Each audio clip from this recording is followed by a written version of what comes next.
Cuán firme cimiento se ha dado a la fe. Le presentamos A través de la Biblia, un análisis de la Biblia libro por libro que nos ayudará a crecer espiritualmente. Estos estudios fueron diseñados por el Dr. J. Vernon McGee, destacado maestro y expositor de la Biblia. Acompáñenos en este fascinante recorrido a través de la Biblia. La palabra de Dios. Continuamos, amigo oyente, nuestro viaje por el libro de Éxodo. En nuestro programa de hoy reanudaremos nuestro estudio del capítulo 30 de este segundo libro del Antiguo Testamento y consideraremos los versículos 17 al 20. Leamos. Habló más Jehová a Moisés diciendo, harás también una fuente de bronce con su base de bronce para lavar, y la colocarás entre el tabernáculo de reunión y el altar, y pondrás en ella agua, y de ella se lavarán a Aarón y sus hijos las manos y los pies. Cuando entren en el tabernáculo de reunión, se lavarán con agua, para que no mueran. Y cuando se acerquen al altar para ministrar, para quemar la ofrenda encendida para Jehová. El sacerdote no podía entrar en el tabernáculo y servir a menos que primero se hubiera lavado. El sacerdote se contaminaba afuera. Hay muchos que se quejan de no disfrutar de los servicios cada vez que van a la iglesia. Pero después de todo, tal vez no sea porque el predicador es aburrido. Puede ser que el creyente esté sucio. Cuando hay la combinación de un predicador aburrido y un santo sucio, pues no puede haber un servicio muy estimulante. Nos ensuciamos en el mundo, amigo oyente, y no podemos adorar sino hasta cuando seamos lavados. Por eso el Señor lavó los pies de los discípulos en Juan capítulo 13. Todavía lo hace hoy en día. Necesitamos acercarnos a la fuente, amigo oyente. Eso es lo primero que hacían los sacerdotes. Iban al altar de bronce, se lavaban antes y después. Si iban al lugar santo, se lavaban antes de entrar y se lavaban después de salir. Opinamos que este asunto del lavamiento era muy importante. El hecho es que era tan importante que podemos imaginarnos a un sacerdote diciéndole a otro allí en la fuente, bueno, ¿y cuántas veces has estado tú aquí hoy? Y el otro sacerdote podría responder, bueno, casi una docena de veces, hasta que mis manos ahora se ven como si estuvieran metidas en la paila de fregar platos. Me he lavado tanto, y me pregunto por qué Dios quiere que nos lavemos tanto. Y Aarón, parándose allí mismo, bien podría haber dicho, el Señor quiere que te laves y te laves y te laves, para que sepas que tienes que ser santo. No le puedes adorar, ni servirle, ni serle útil, a menos que te hayas lavado. Amigo oyente, a Dios no le agradan los santos que viven en el pecado. De vez en cuando se oye decir de un hombre que se involucra con una mujer y se comenta, pues no comprendo cómo tal cosa pueda suceder. El hombre bien pudo haber sido un predicador o un obrero evangélico muy bueno, pero si usted comprueba su obra, encontrará que es madera, heno y hojarasca. El apóstol Pablo nos dice en su primera carta a los Corintios, capítulo 3, versículos 12 al 15, y si sobre este fundamento alguno edificare oro, plata, piedras preciosas, madera, heno, hojarasca, la obra de cada uno se hará manifiesta, porque el día la declarará, pues por el fuego será revelada. Y la obra de cada uno, cual sea, el fuego la probará. Si permaneciera la obra de alguno que sobreedificó, recibirá recompensa. Si la obra de alguno se quemare, él sufrirá pérdida, si bien él mismo será salvo, aunque así como por fuego. El pecado, amigo oyente, desprestigia la obra de Dios. Dios quiere que seamos limpios. Los sacerdotes debían lavarse en la fuente de bronce. Nosotros debemos acudir a Él en confesión. El apóstol Juan en su primera carta, capítulo 1, versículo 9, nos dice que si confesamos nuestros pecados, Él es fiel y justo para perdonar nuestros pecados y limpiarnos de toda maldad.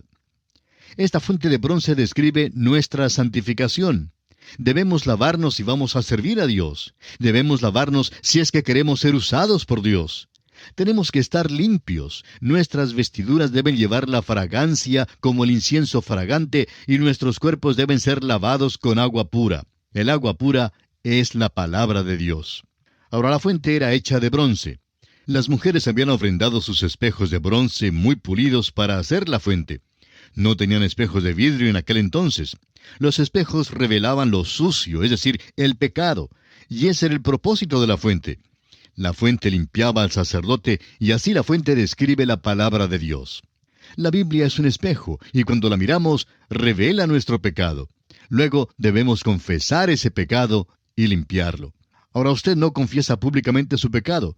Usted va a Jesucristo directamente. Esa fuente está en el cielo. Creemos que todos los domingos, antes de entrar a la iglesia, debemos confesar nuestros pecados de toda la semana. No me diga que usted no se ensucia. Claro que se ensucia. Uno de los problemas grandes que hay hoy en nuestras iglesias es que hay un mal olor espiritual del cuerpo. Debemos confesar nuestros pecados a Él y ser lavados antes de entrar para adorarle.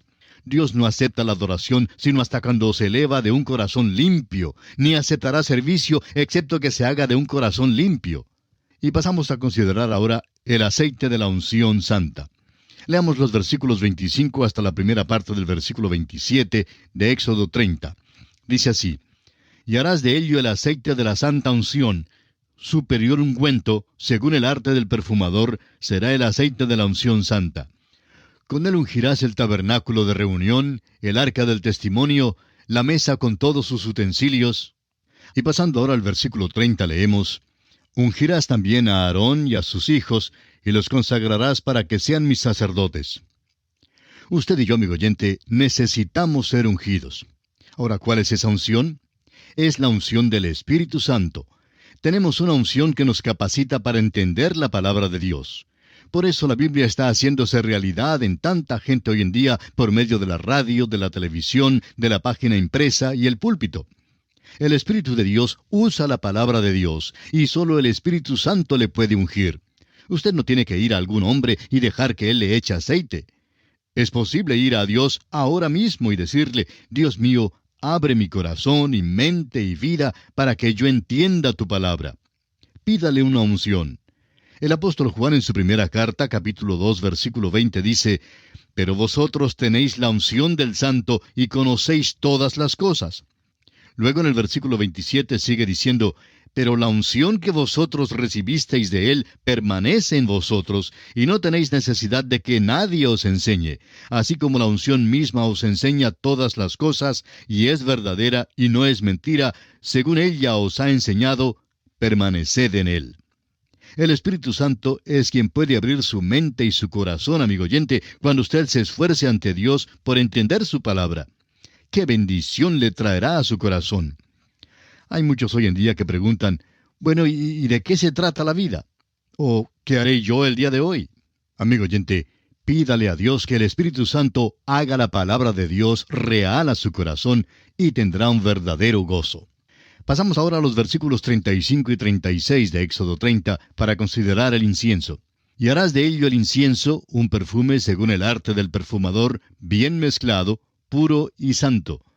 Y molerás parte de él en polvo fino, y lo pondrás delante del testimonio en el tabernáculo de reunión, donde yo me mostraré a ti. Os será cosa santísima. Ahora el incienso, como vemos en el versículo 34, estaba compuesto de especias aromáticas, estacte, uña aromática, gálbano aromático e incienso puro. El estacte era una goma resinosa que fluía de los árboles de la montaña de Galaad. Se llamaba el bálsamo de Jericó. La uña aromática emana de una especie de mariscos que se asemejaba a un cangrejo del mar. El gálbano aromático se tomaba de las hojas de una planta de Siria. En cuanto al incienso puro, nadie sabe lo que era. Era una fórmula secreta que ya se ha perdido. La mezcla de estas especias exudaba un incienso fragante y no debía ser duplicado ni sustituido. Ahora el versículo 38 dice: Cualquiera que hiciere otro como este para olerlo, será cortado de entre su pueblo. Dios no aceptará ninguna imitación. El altar habla de la oración y de la adoración, y es un lugar donde debemos ofrecer nuestras alabanzas, acciones de gracias y súplicas. No debe ser duplicado. Esta fórmula no debía ser usada en ningún esfuerzo que tratara de hacer que el incienso o la adoración fueran agradable al hombre natural. No es posible que la adoración agrade al hombre natural. Debemos adorar a Dios en espíritu y en verdad. Se está empleando muchísimas cosas para tratar de inducir a las personas a que vayan a la iglesia, pero nada, excepto la palabra de Dios, debe ser empleada para lograr esto. Si hay algún ritual, esto está bien, pero cerciórese que la palabra de Dios sea lo central y que todo esté centrado en la palabra de Dios. Para concluir este estudio del capítulo 30, quisiéramos mencionar de nuevo que había dos altares. El altar del holocausto, que es donde Dios trata con el pecador. Este habla de la tierra y el pecado del hombre. Luego viene el altar del incienso, que habla del cielo y de la santidad. El altar de bronce habla de lo que Cristo hizo por nosotros en la tierra. El altar del incienso habla de lo que Cristo hace por nosotros hoy en día en el cielo. También habla de nuestras oraciones y de nuestra parte en la adoración. Habla de Cristo, quien ora por nosotros. Él es quien verdaderamente alaba a Dios y ora por nosotros. Él es quien adora sinceramente a Dios por nosotros. Él es nuestro intercesor. Ahora, ¿cómo debemos aprender a adorar? Pues no será ante el altar sangriento, donde se acerca como pecador y se acepta a Cristo como Salvador. Se entra en el lugar santo y se llega al altar de oro. Allí no hay sacrificio, porque la cuestión del pecado ya ha sido arreglada afuera, y cuando uno adora a Dios, la cuestión del pecado tiene que estar arreglada. La misma base para nuestra adoración se apoya en el hecho de que este altar, una vez en el año, era consagrado con sangre. Por eso somos aceptos en el amado delante de Dios. Dios oye nuestras oraciones por razón de lo que Cristo ya ha hecho. Y así, amigo oyente, concluye el estudio de este capítulo 30 de Éxodo. Y pasamos ahora al capítulo 31. En este capítulo consideraremos los siguientes aspectos. Bezaleel y Aholiab son llamados y preparados para la obra del tabernáculo. En segundo lugar, el día de reposo es dado como señal entre el Señor y los israelitas, y Moisés recibe las dos tablas. Este capítulo parece ser una desviación del estudio del tabernáculo, pero realmente no lo es. Lo que tenemos aquí es un intervalo entre la entrega de la ley y las instrucciones del tabernáculo. Moisés pasó mucho tiempo en el monte Sinaí recibiendo todas las instrucciones. Los israelitas se pusieron algo impacientes mientras esperaban que él regresara. Este capítulo nos cuenta acerca de los artesanos que hicieron el tabernáculo y acerca de uno en particular a quien le fue dado un don especial para hacer los muebles, especialmente los muebles más difíciles. Leamos los primeros 6 versículos de este capítulo 31 de Éxodo. Habló Jehová a Moisés diciendo: Mira, yo he llamado por nombre a Bezaleel, hijo de Uri, hijo de Ur, de la tribu de Judá, y lo he llenado del Espíritu de Dios, en sabiduría y en inteligencia, en ciencia y en todo arte, para inventar diseños, para trabajar en oro, en plata y en bronce, y en artificio de piedras para engastarlas, y en artificio de madera, para trabajar en toda clase de labor. Y he aquí que yo he puesto con él a Aholiab, hijo de Ahisamac, de la tribu de Dan, y he puesto sabiduría en el ánimo de todo sabio de corazón, para que hagan todo lo que te he mandado. A estos hombres y a sus ayudantes les fueron dados dones especiales para el artificio. Hicieron el mobiliario del tabernáculo y también las vestiduras. El Espíritu de Dios los habilitó para su trabajo. Quizás surja la pregunta de cuál era el oficio de Bezaleel antes de que Dios lo llamara para hacer ese trabajo. Creemos que ya trabajaba con oro y plata y con otros materiales finos, pero le fue dado un don especial de Dios para hacer la obra de Dios, para hacer el trabajo de Dios. Creemos que cualquier trabajo para el cual un hombre sea capacitado, eso es lo que él debe hacer, a menos que Dios se exponga con toda claridad que debe hacer otra cosa. Notamos que existen, por ejemplo, quienes quieren hablar en público, aunque en realidad no pueden. Hay algunos laicos que han decidido que van a ser oradores, pero no están capacitados para la oratoria. No tienen ningún indicio del don de hablar en público, pero siguen hablando tercamente mientras malgastan los otros dones útiles que sí tienen. El Dr. J. Vernon McGee, autor de estos estudios bíblicos, contaba que cuando servía de pastor en la ciudad de Nashville, en los Estados Unidos, uno de los diáconos de la iglesia vino el primer día en que llegó y le rogó que nunca le pidiera orar en público. Me asusta, le dijo, es que sufro de una nerviosidad al hablar en público y no puedo dominar el temor. Tiene que ser anormal, pero me pongo en ridículo cuando trato de hablar en público, dijo el hombre. Este hombre era superintendente de una compañía de tranvías y tenía una posición ejecutiva, pero confesó que nunca podía hablar en público. Sin embargo, se puso a la orden para ayudar a su pastor en cualquier otra cosa. Sucedió que él llegó a ser el mejor ayudante del Dr. McGee y siempre estaba allí mismo cuando él lo necesitaba. Antes de que el Dr. McGee se despidiera de esa iglesia, dio gracias a Dios por aquel hombre que no tenía el don de hablar en público, pero que era fiel en hacer uso del don que Dios le había dado. Bezaleel bien pudo haber sido muy semejante a algunos laicos en nuestros días. Bien pudo haber dicho: Mira, Señor, yo quiero más bien llevar aquellas vestiduras sacerdotales. Quiero servir al Señor así como a Aarón. Pero Dios dijo, bueno, esa no es la manera en la que yo quiero que me sirvas. Hasta cierto punto, el don de este hombre tiene más importancia que el don de Aarón. Su don fue esencial para la construcción del tabernáculo. Y amigo oyente, Dios le dará a usted un don si perfecciona los talentos que ya tiene. Dios nos da talentos, pero quiere que los dediquemos a Él y quiere que el Espíritu Santo los tome y los use. No todos tenemos los mismos talentos y dones. Está circulando en la iglesia hoy en día la impresión falsa de que si uno no puede cantar en el coro, no enseña una clase de escuela dominical, o no puede hablar en público, o servir de ujier o portero, pues no figura ya en el asunto. Creemos que hay literalmente centenares de dones que Dios da a los hombres para que les sirvan. Le toca al individuo determinar cuál es su don o sus dones. Cualquier don que el Señor le haya dado, a él le gustaría que el Espíritu de Dios lo tome y lo use para su servicio. Hay otra cosa en este capítulo que es de profundo interés y es importante que la veamos. Tiene que ver con el día de reposo. Es algo que muchos pasan por alto. El día de reposo fue dado al hombre inmediatamente después de la creación y fue guardado universalmente.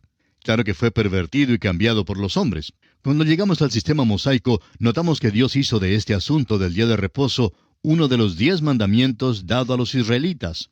En este pasaje, Dios expone con claridad que el día de reposo es únicamente para los israelitas. Escuche usted lo que dicen los versículos 12 y 13 de este capítulo 31 de Éxodo. Habló además Jehová a Moisés diciendo, Tú hablarás a los hijos de Israel diciendo, En verdad vosotros guardaréis mis días de reposo, porque es señal entre mí y vosotros por vuestras generaciones, para que sepáis que yo soy Jehová que os santifico. El día de reposo fue dado específicamente a Israel. No creemos que jamás fuera dado a la iglesia. Algunos han preguntado, ¿cuándo fue cambiado el día de reposo? Y tenemos que contestar que nunca ha sido cambiado. Fue quitado en cuanto a la iglesia. No estamos bajo el día de reposo que es sábado. No guardamos el sábado porque Jesús estuvo muerto en aquel día y no servimos a un Cristo muerto. En el primer día de la semana, Jesucristo resucitó de entre los muertos y desde sus mismos comienzos la iglesia se reunía en el primer día de la semana. Ese fue también el día en que nació la iglesia. El día de Pentecostés era el día después del sábado. El día de reposo primero fue dado a toda la raza humana, pero el hombre se apartó de Dios y Dios dio el día de reposo exclusivamente a Israel. Veamos ahora el versículo 14 de Éxodo 31. Así que guardaréis el día de reposo, porque santo es a vosotros. El que lo profanare, de cierto morirá. Porque cualquiera que hiciere obra alguna en él, aquella persona será cortada de en medio de su pueblo. Quisiera preguntar a quienes alegan guardar el día de reposo, si lo guardan todo el tiempo, y si matan a todos aquellos que no guardan el día de reposo todo el tiempo, como lo exige la ley. El versículo 15 reafirma lo relacionado con este día. Leamos. 6 días se trabajará, mas el día séptimo es día de reposo consagrado a Jehová. Cualquiera que trabaje en el día de reposo ciertamente morirá. Si a un hombre en Israel se le encontraba recogiendo leña en el día de reposo, era muerto a pedradas. Ahora los versículos 16 y 17 de este capítulo 31 de Éxodo dicen, Guardarán pues el día de reposo los hijos de Israel, celebrándolo por sus generaciones por pacto perpetuo. Señal es para siempre entre mí y los hijos de Israel. Porque en 6 días hizo Jehová los cielos y la tierra, y en el séptimo día cesó y reposó. Este pasaje explícitamente dice que los israelitas, y no la iglesia, debían guardar el día de reposo. Los israelitas son un pueblo terrenal y pertenecen a la primera creación. La iglesia es una nueva creación, y a ella le fue dado un nuevo día para guardar, y aquel día es el primer día de la semana. Y así, amigo oyente, concluimos nuestro estudio del capítulo 31 de Éxodo. Nos encontramos ahora en el capítulo 32. En este capítulo, los israelitas piden a Aarón que les haga un becerro de oro. En segundo lugar, veremos que Moisés rompe las tablas de la ley.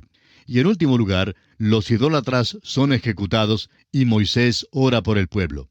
Este capítulo 32 de Éxodo manifiesta una tragedia en cuanto a los israelitas y sin embargo es aquí donde vemos una de las enseñanzas y revelaciones más grandes con respecto a nuestro Dios. Se nos da una de las lecciones más grandes que se hallan en la Biblia en cuanto a la oración. Leamos el primer versículo de este capítulo 32 de Éxodo.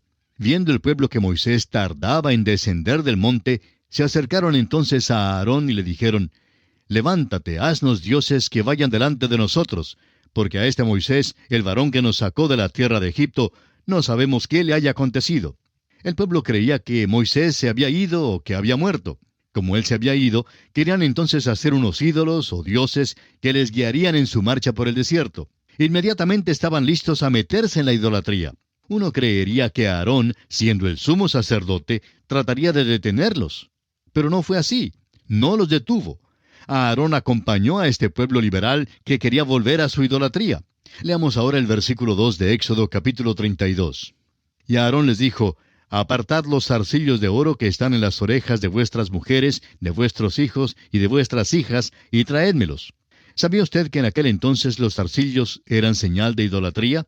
Era una señal de que este pueblo estaba sirviendo a los dioses de Egipto y debían traer estos zarcillos a Aarón. Ahora los versículos 3 y 4 dicen, «Entonces todo el pueblo apartó los zarcillos de oro que tenía en sus orejas y los trajeron a Aarón. Y él los tomó de las manos de ellos y le dio forma con buril e hizo de ello un becerro de fundición. Entonces dijeron, Israel, estos son tus dioses que te sacaron de la tierra de Egipto». ¿Puede usted imaginarse, amigo oyente, a los israelitas cayendo en la idolatría tan pronto?